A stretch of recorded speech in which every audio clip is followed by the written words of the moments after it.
आज के इस वीडियो में अपन जिस क्वेश्चंस के बारे में डिस्कस करने वाले हैं वो अपने के पास जेईई मेंस के 7 अप्रैल 2025 के शिफ्ट फर्स्ट का क्वेश्चन है, जैसा कि आप लोग देख पा रहे हैं। ये देखिए अपने के पास क्या करा है कि the reminder when this is divisible by अपने के पास 7। अगर इसको 7 से डिवाइड करें तो रिमाइंडर कितना आएगा। तो बेटा अब तुम्हारे दिमाग में ये आ गया कि कैलकुलेटर का यूज करें। तो तुम्हें एक चीज पता है कि a की पावर m और इन पूरी की पावर n जो होता है वो अपने पास a की पावर mn होता है। ये क्लास 6-7 में पढ़ लिए होंगे, ठीक है, या 9th में शायद पढ़ाया जाता है, हमें एग्जैक्टली याद नहीं है। ठीक है, अब आपने क्या जो भी क्लास में पढ़ा हो ये इसके बराबर है। तो इसको हम लिख सकते हैं क्या 64 और इन पूरी की पावर में 64 और मल्टीप्लाइड बाय 64 के बराबर, हाँ या ना। ये अपने आप में बहुत बड़ा नंबर है, हाँ या ना। जब बहुत बड़ा नंबर है इसको अपने पास क्या बोला गया कि 7 से डिवाइड करने के बाद, किससे डिवाइड करने के बाद बेटा 7 से डिवाइड करने के बाद रिमाइंडर हमारे पास क्या आएगा, क्या आएगा अपने पास रिमाइंडर क्या आएगा। अब अपने यहाँ 7 से डिवाइड करने के बाद कंसेप्ट इसमें छोटा सा कंसेप्ट ये लगता है। कंसेप्ट एक तो अपने पास बाइनोमियल से जा सकते हैं, लेकिन अपने पास जब हमारे पास क्वेश्चन है तो हम कोई भी तरीका से हमें तो आंसर लाने हैं ना।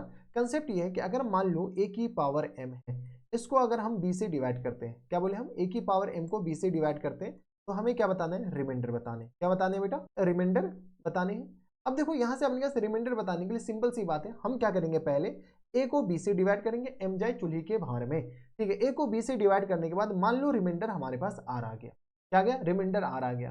तो हम क्या करेंगे जो इसका रिमाइंडर आएगा वही हमारे पास इसका भी रिमाइंडर आएगा। तो r की पावर m को अब b से डिवाइड करेंगे। r की पावर m को अगर जो b से डिवाइड करें, मान लो रिमाइंडर अपन के पास इसका क्या इसका r आ गया, तो इसका जो रिमाइंडर आएगा वही बेटा इसका भी रिमाइंडर आएगा। इस बात का ख्याल रखिएगा, ठीक है। तो अब अपने पास क्वेश्चन कंसेप्ट तो हम बता दिए, अब कंसेप्ट अप्लाई करके बता देते हैं। तो देखो यहाँ से अपने पास ये अपने आप में बहुत ही खतरनाक अपने पास नंबर है। तो हम क्या करते हैं 64 को 7 से डिवाइड करते हैं। बताओ तो 64 को 7 से डिवाइड करेंगे तो 7 9 63, रिमाइंडर हमारे पास किसके बराबर हो जाएंगे, रिमाइंडर हमारे पास 1 आ जाएंगे। रिमाइंडर अपने पास क्या आ जाएंगे 1 आ जाएंगे। अब अपने 64 को 1 से डिवाइड करने, तो बेटा जो 64 की पावर 64 इंटू 64 और डिवाइडेड बाय अगर 7 दे रखा है, इसका रिमाइंडर अपन का जो आएगा वही हमारे पास 1 की पावर 64 मल्टीप्लाइड बाय 64 और डिवाइडेड बाय 7 करने पे जो आएगा वही रिमाइंडर इसका भी आएगा। अब देखो ये कंसेप्ट तो ये बोलता है कि a को b से डिवाइड करो तो इसका रिमाइंडर 1 आएगा। तो अब रिमाइंडर की पावर में रिमाइंडर की पावर में अपने जो हाईएस्ट पावर है वो चढ़ा दो।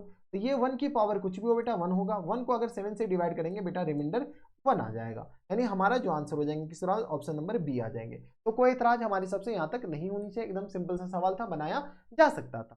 तो ये थे हमारे पास जेईई मेंस के 7 अप्रैल 2025 के शिफ्ट फर्स्ट का क्वेश्चन था। आसान से सवाल थे। अगर आपको हमारे पढ़ाने का तरीका सही लगा हो तो प्लीज इस वीडियो को लाइक कर दीजिएगा, साथ में चैनल भी सब्सक्राइब कर लीजिएगा ताकि ऐसे इंटरेस्टिंग वीडियो आपको फ्यूचर में भी मिलती रहे।